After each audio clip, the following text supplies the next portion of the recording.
ลำนี่หนาเก่งขามผู้หยังนี่ ครับ โทษโทษ กินเหล้าบ่ปูว่าซั่นยางพาดหนาเขา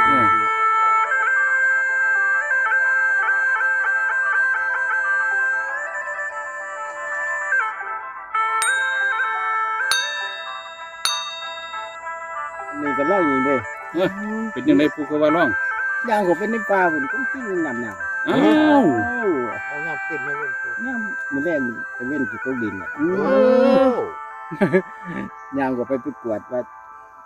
นางบนนี่นะมันจะขัดตัว ว่าสิไปนั่งสมาธิบ่ปู แม่นที่ทางใหม่เขาไปอีกคุณนะทางเขาไป ในตาเลย ในเมืองบางบดเนี่ยอืม แม่นนี่นั่นในข้อความพันน่ะคือว่าเพิ่นมาจากประเทศจีนเนาะ ฮะ เพิ่นมาจากประเทศจีนเลย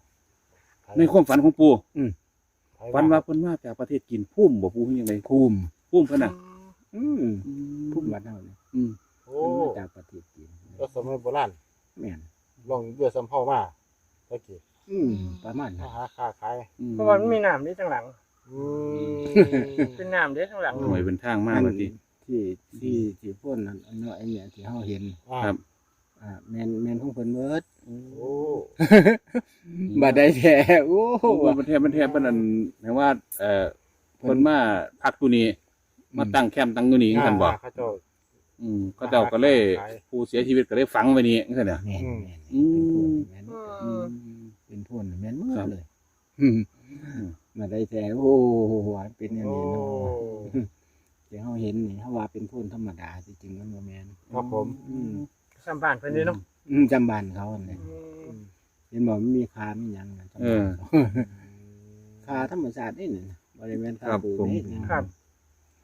วงไหนมีคาปลาคาหยังนี่เห็นว่าเป็นคนเคยอยู่ แม่น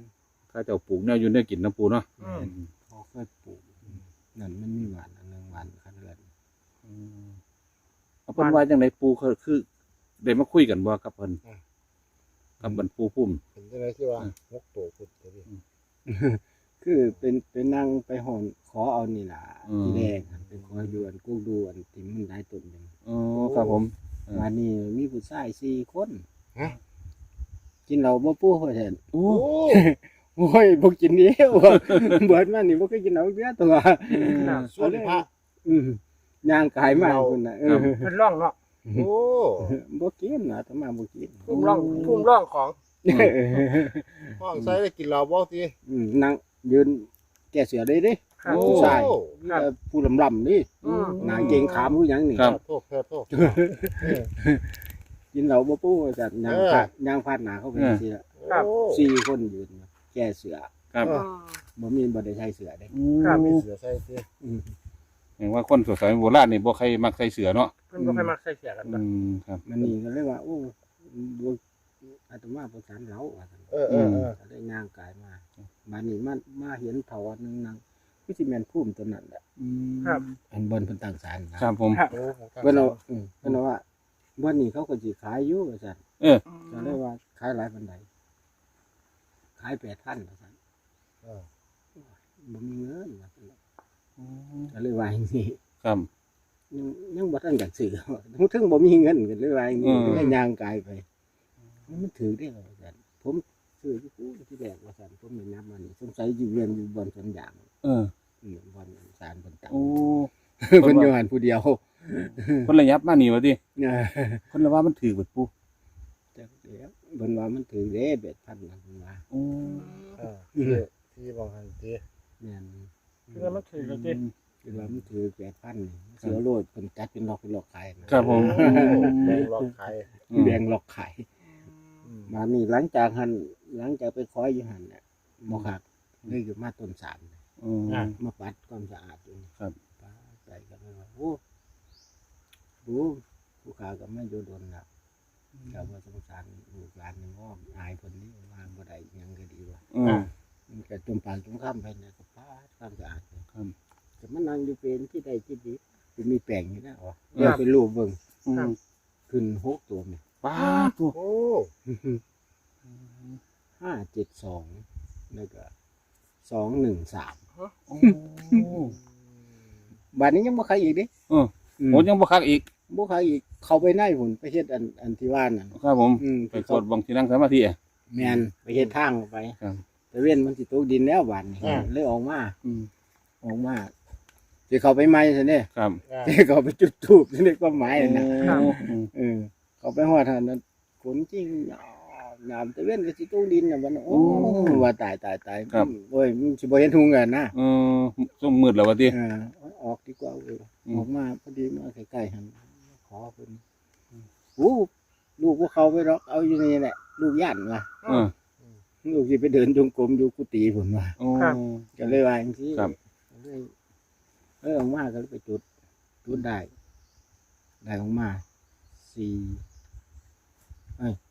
224 มันมาตรงกันกับตัวนี้มันตัวอยู่นี่มันก็ได้ถ้าแปลงได้213 ครับ ถ่ายมันตัวนั้นได้2-3กูดูตัวนั้น ครับ แสดงว่านี่ เลข2นี่ชั่วเลย ครับ แต่ว่ามันสิติดตัวใดนั่นน่ะบ่รู้ ครับผม เลข2นี่มาชั่วเลย ครับ เพราะว่าเลขเดินของอาตมานี่เลขประจำวันนี่มัน842 842ก็ตรงกันจ้ะเนาะกับเลขที่ปู่จุดธูปได้ อืม ปู่จุดธูปได้224บ่อ๋อ นั่นแหละมันมีเห็นว่าพอไหวมันไปอยู่เรื่อยได้น้อยมันว่า ครับผม ไปทุกงวันเลยแหละมันในยะ3ตัวน่ะมันสิไปติดตัวหนึง ครับ ติดตัวหนึงบ่ล่างกับบนบ่บนกับล่างนะ ครับ แต่ว่าอาตมาที่มานี่แน่เนี่ยคือ2แล้วว่าเท่าไป ครับ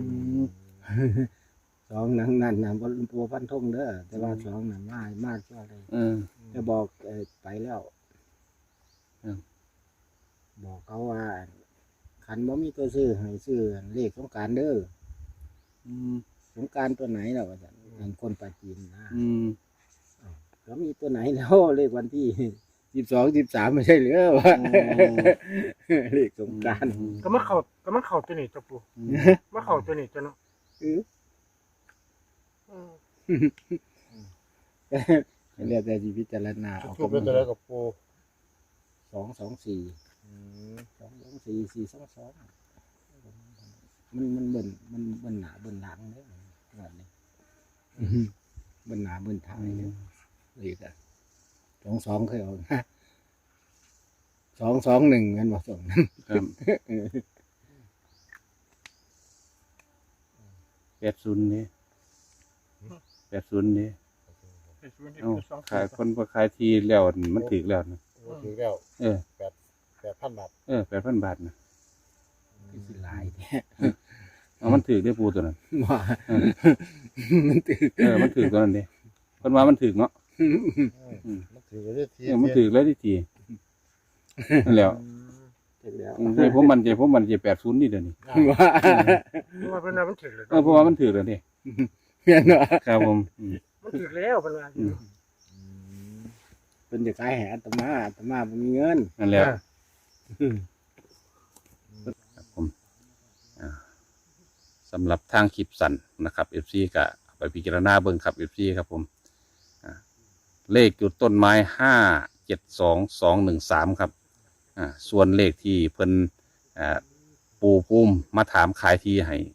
คือ8,000ล่ะครับแต่ว่าตัด0ออก2ตัวก็ได้เหลือ80ตัวเดียวครับ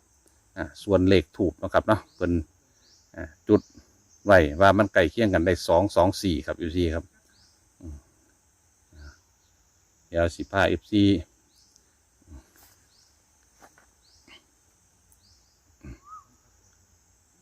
โศกหมานลำด้วยเป็นเศรษฐีครับ FC ครับผม